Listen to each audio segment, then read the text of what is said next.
Well, I hope all of yins are happy about this weekend. 4 out of 4 points. Penguins are 7-1 their last 9. Things are looking up. They do have some problems, but they got something cooking here. To start today's episode, I'm going to get into everything that went on in the Rangers game and how the Penguins were able to make the Rangers look like a peewee team for the first 2 periods where the Rangers really pushed back. That's coming up to start this episode right after this drop. You're Locked On Penguins, your daily podcast on the Pittsburgh Penguins, part of the Locked On Podcast Network, your team every day.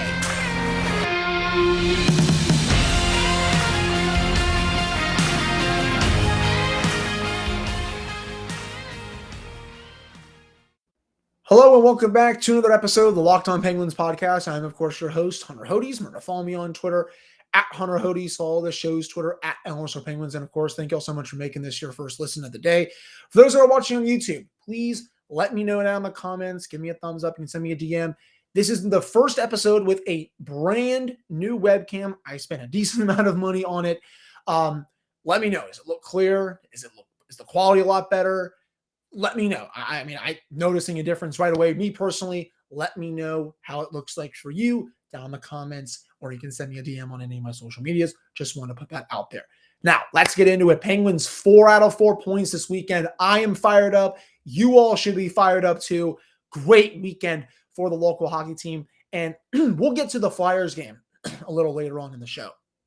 But we have to start with the Rangers game, a 3-2 overtime win for the Penguins over the Rangers, and a game that was basically a carbon copy of the playoff series, except this one went the Penguins' way.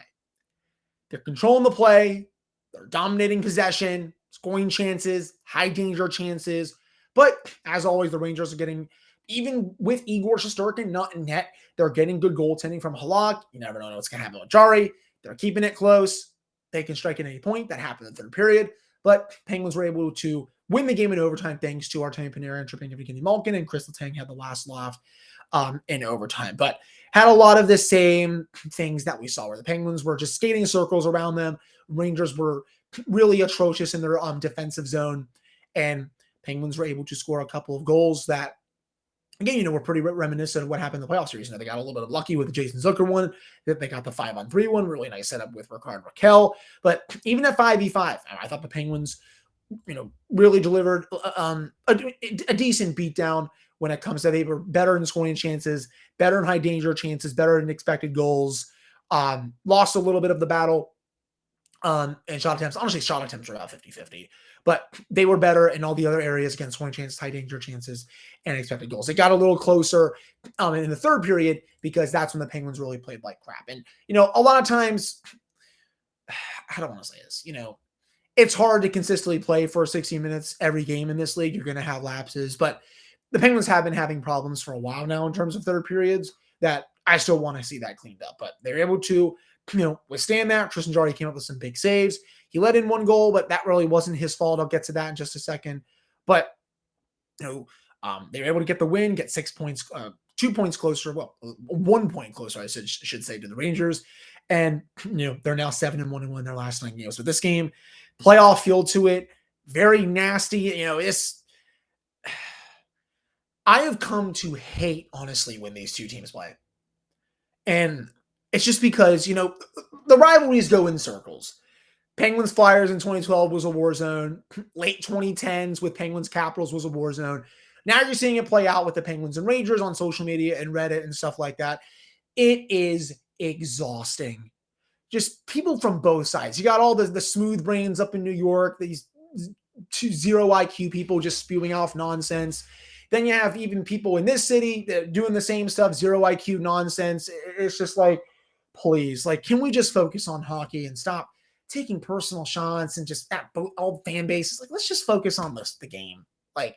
It is so frustrating when these two teams play because of that. And it started in the playoff series. It's not going to get any better this week when World War III comes around, when these two teams play at the Garden on Thursday and Saturday.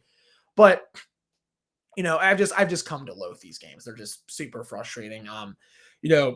I loved how the Penguins came out, though, in this one. They were firing on all cylinders. That's the best I've seen them come out in the second half of a back-to-back all year. You knew that this meant a lot to them. They definitely have this one circled on the calendar. I know they played them once before a couple months ago, right? But, this one, they're playing well. You're getting a little bit closer to them in the standings. So you knew they were going to get up for this one. And, they sure did again. They skated circles around the Rangers. They got that power play goal to open the game. I knew something was going to come back to bite them after Rakell scored because the Penguins had 3 straight power plays.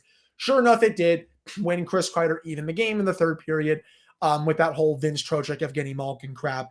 That is textbook NHL officiating. If you are surprised by this, you have not been paying attention to the NHL.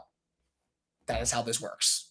Team gets 3 straight power plays, but because they don't want to get any more than the refs don't want to give any more of an advantage to that team, they're not going to call an obvious penalty when one happens. They also let a lot of stuff go from both teams. That's the standard they set. I know it's garbage. I get it, but that is the standard that this has set. Really, honestly, Jason Zucker was able to stay hot. He has been phenomenal as of late. I mean, that's 9 goals in 8 games now. Continues to, basically continues to say to everyone here, yeah, I need to be re-signed. And at this point, yeah, I mean, I would love to give him a 3 or 4 year term. AAV, I would probably not give him $5 million. I would maybe give him a little lower. I don't think he's worth 5.5 at this point in his career, even though he's having a good season. It's just a very tough contract to navigate, I think. And then obviously the OT winner, beautiful 4-on-3 setup. Nice that the Penguins called that timeout. Sid won the faceoff back a little too deep. They had to carry it into the zone. Thought they were going to have a little bit of trouble with the zone entry, but no. Crosby and Malkin, Letang play some catch. Letang buries it. And he, I believe, is now the league leader this year in terms of overtime goals. He has been electric for this team. Had another really strong game. Hope everyone chronicled that one. And that was 2 more massive points for this team. The better team won in this one. They outskated them for the first 40 minutes. Did not like how they played in the third period, but sometimes that happens. The other team is going to go on a little bit of a run when they have momentum. That's hockey. In the end, the Penguins were able to get the win, and they will at least get a season split with the Rangers. The Penguins have been playing a little bit, well, I shouldn't say that. They have won 3 of their last 4 against the Metro after a 8-9 game losing streak that they had against Metro teams. That's the worst in quite a long time. So they are playing against the division a little bit better as of late, but really nice to see them get this win. I thought just overall great team effort. Alex Nylander, what more can you say about him? He definitely deserves a shot with what I am seeing. We're gonna go into that a lot later in today's episode. But wow, has he been awesome this season. Tristan Jarry thought he had a solid start. I'm not really going to pin those 2 goals on him. First one, I think Jeff Petrie kind of just went for a hit along the boards when he didn't need to, and then the net front coverage really bad. And then really nice pass to get it to Kreider. I forget who that was along the boards. But nice pass to Spring Kreider there, who was not going to, he will bury that 10 out of 10 times. Crappy play that the penalty didn't get called on Trocheck, but that's NHL officiating for you. But Penguins were able to get the win, and they look damn good in the process. That's a very strong win. And they're now 6 points back at the Rangers heading into Tuesday's game against the Montreal Canadiens. And the best part is we get to do all of this again on Thursday and Saturday. My favorite type of games. A home and home against the team you just played a playoff series with. And, oh yeah, the 2 fan bases absolutely can't stand each other with what I've seen on social media and stuff. There are some really bad things that people are saying. It is like, people chill out. It is a sports game. It is not that deep. But we'll get into that. A lot of other things coming up in the second segment. We're going to get into the Jacob Trouba stuff and why I honestly don't think what he did is that big of a deal.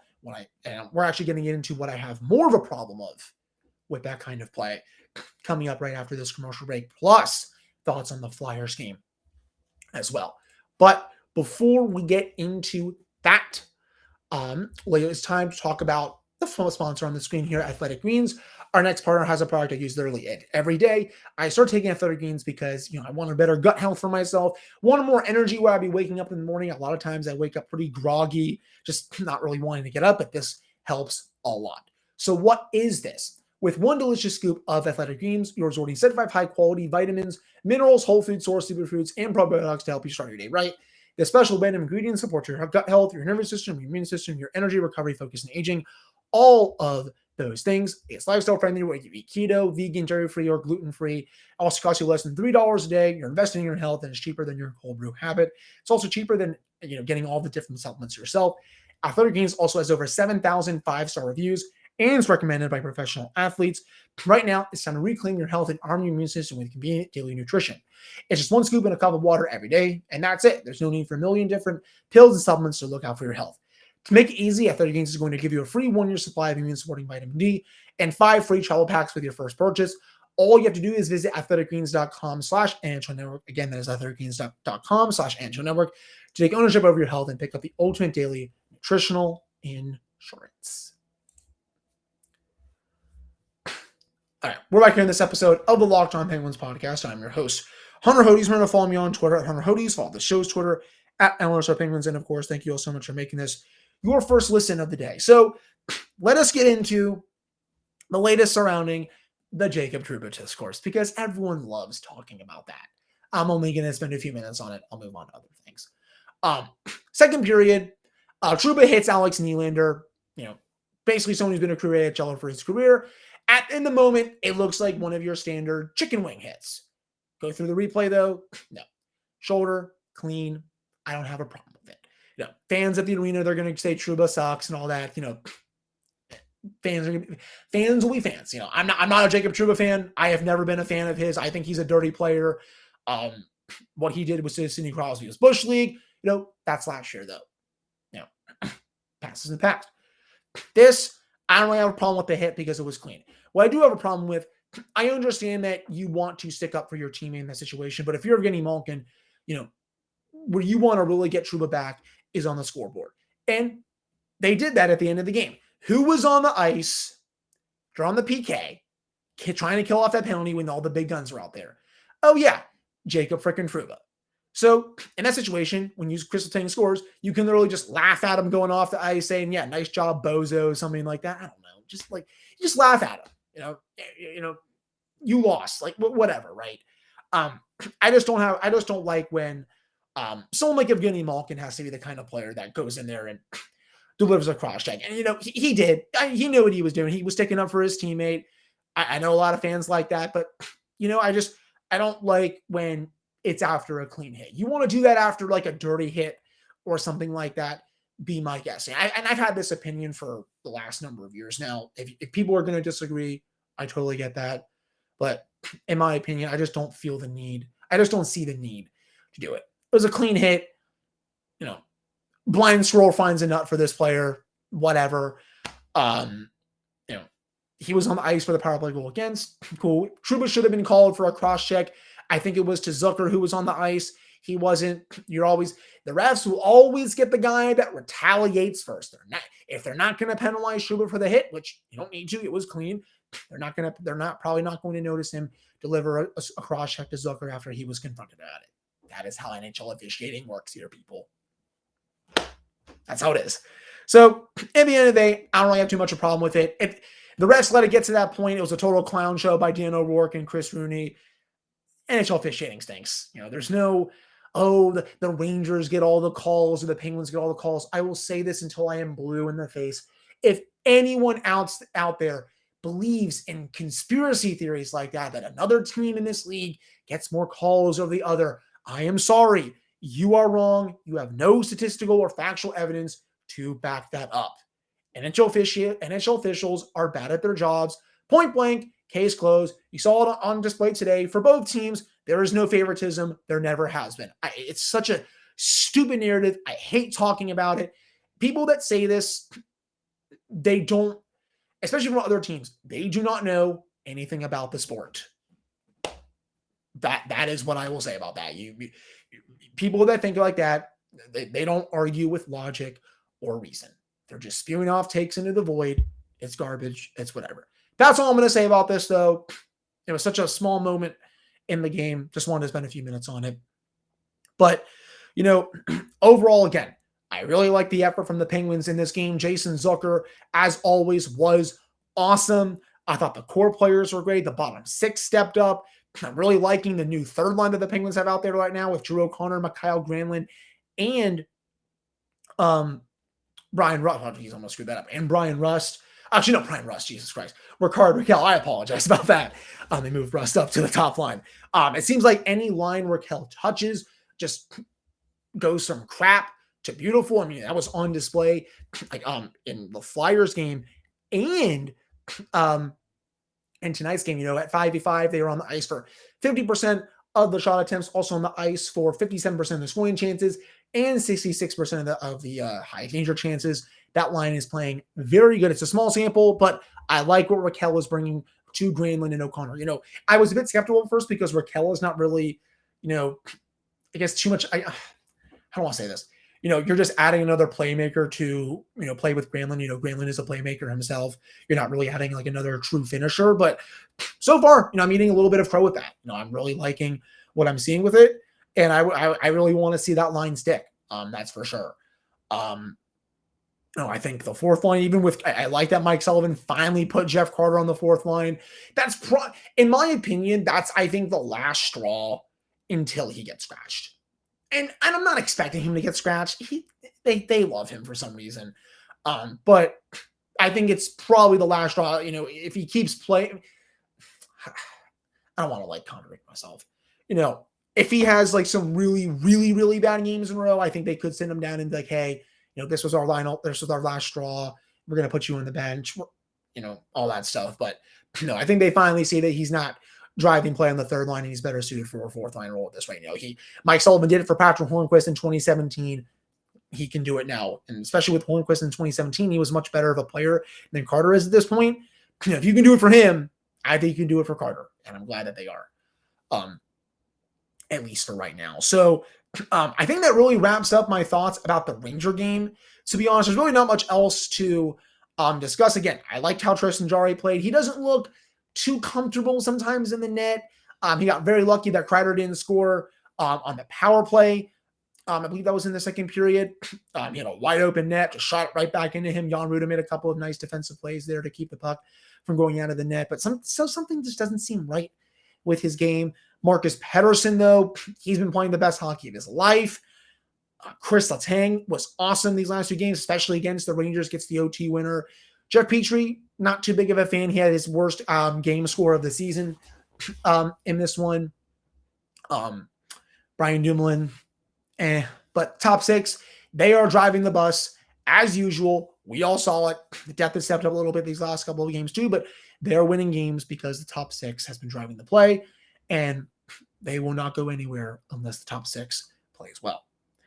That wraps up my thoughts on the Ranger game. Overall, coming up to end the show, we're going to get into the Flyer game and why Alex Nylander fully deserves a shot in the full-time lineup, even though Nick Bonino and Ryan Poehling are still hurt right now.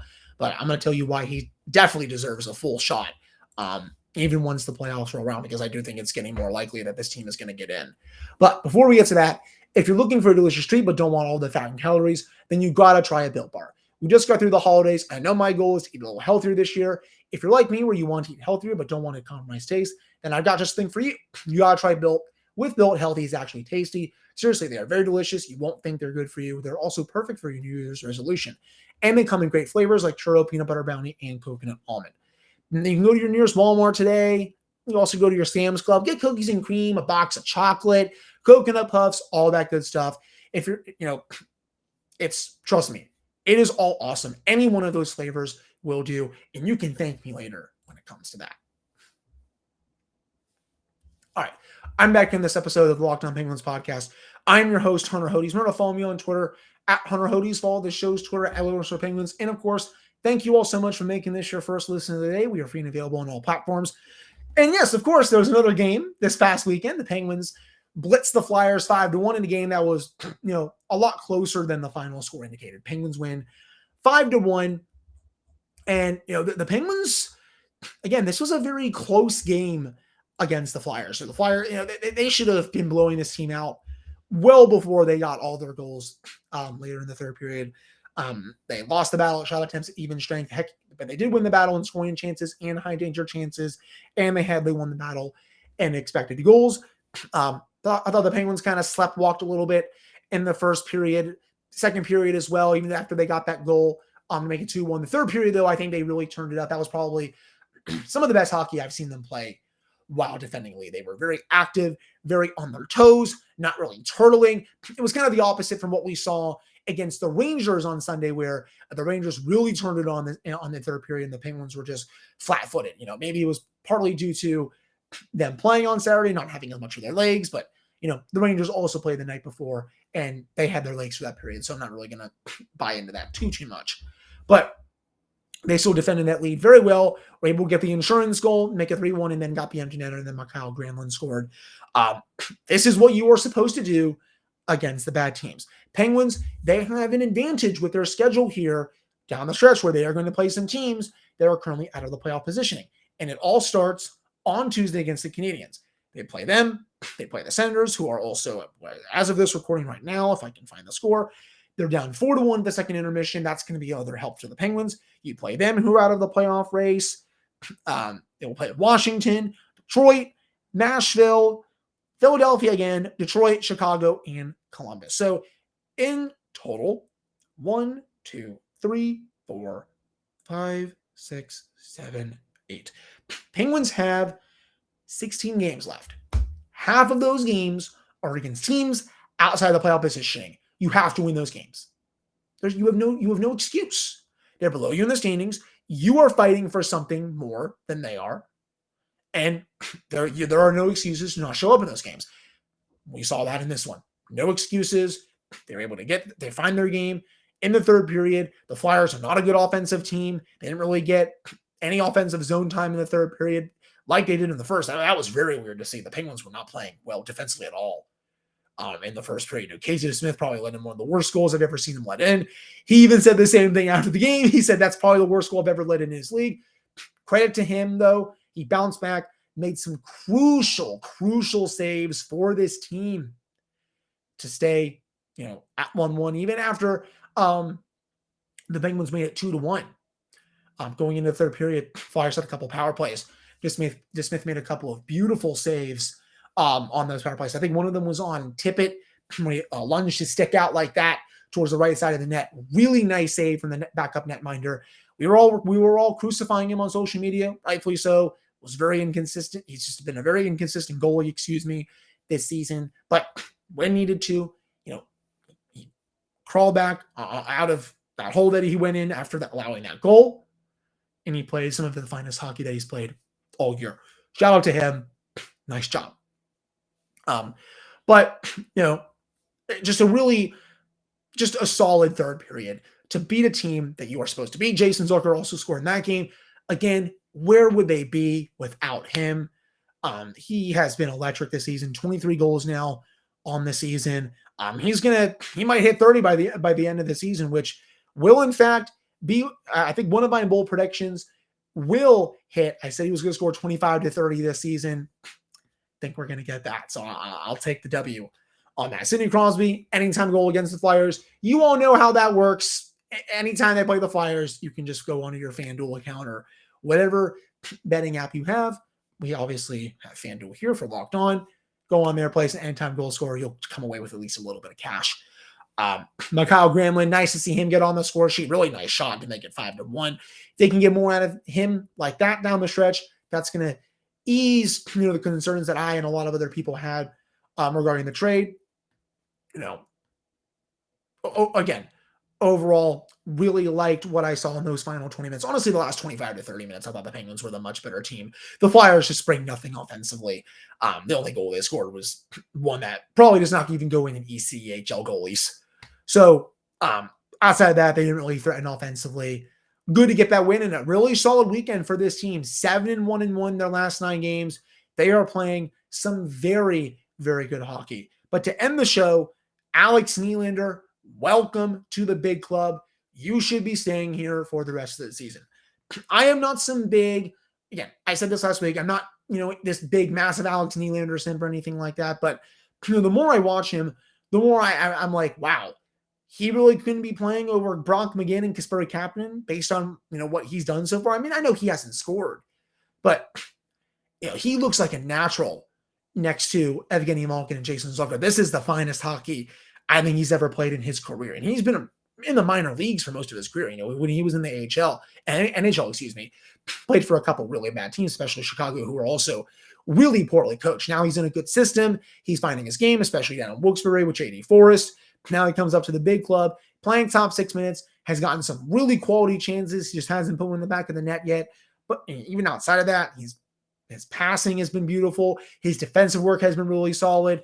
I really like the way he is playing right now. And he deserves to get his shot for the rest of the regular season. Nick Bonino is week to week right now with a kidney laceration. My thoughts go out to him. That is a very scary sounding injury. Ryan Poehling, we don't know when he's going to be back. He's on LTIR right now, but he continues to skate. But I really like what I am seeing from this kid. His speed jumps out at you real quickly, goes to the net front areas. I thought he scored his first one today against the Rangers when Jason Zucker took the shot from the point, but it went off Mika Zibanejad. But still, look what happens when you stand in front of the net and you screen the goalie. Good things happen because Yaroslav Halak didn't even see the puck there.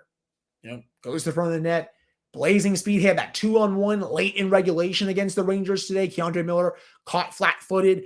Nylander comes in, tries to go high glove on Halak. He makes a really nice save. They scored that with 35, 40 seconds left. The Penguins win that game in regulation. They're 5 points back from the Rangers right now. Almost, but he's getting his chances. I think he's going to get a goal very, very soon. I really like this kid and how he's playing right now. He deserves to get his shot for the rest of the regular season to see if he can maybe stick on a line heading into the playoffs. If this team does get fully healthy, if Nick Bonino and Ryan Poehling do come back for the playoffs, will he play in a playoff game? Probably not, knowing this coaching staff, knowing who the top 12 forwards, were. You remember when he got sent down the first time. But give him a shot. He's earned that at least, right? And he's definitely taking it right now. He's playing very, very strong hockey. But that would do it for this episode of the Locked On Penguins podcast. Really appreciate all of you listening to this one. I'll have another episode for you all on Tuesday. We'll be previewing the game against the Montreal Canadiens. A big one for this team. Penguins will try to get to 8-1-1 in the last 10 games. And slowly but surely, this team has really found something. Ever since that gross loss to the Oilers, the Fire Hextall chance, I was one of the people that said, I don't really know if they were going to make the playoffs because the math was not looking as good. They were out of the playoff picture at the time. But, this latest run has saved their season. I didn't think they had it in them. They were looking cooked. But, 15 out of a possible 18 points in these last 9 games puts them 5 points up on the last wild card spot right now, 2 points up on the Islanders, still with 2 games in hand. You win that game on Tuesday, the Rangers lose in regulation to Washington. They're 4 points back. The Rangers going to the Garden on Thursday, Saturday with a chance to tie them in the standings if they get 2 regulation wins. Maybe a little more wishful thinking, but, never say never, right? Very quietly, they're playing some of their finest hockey of the season, even when we're all complaining about them. Because, does this team have issues? Abso-freaking-lutely. Absolutely. But they're winning games.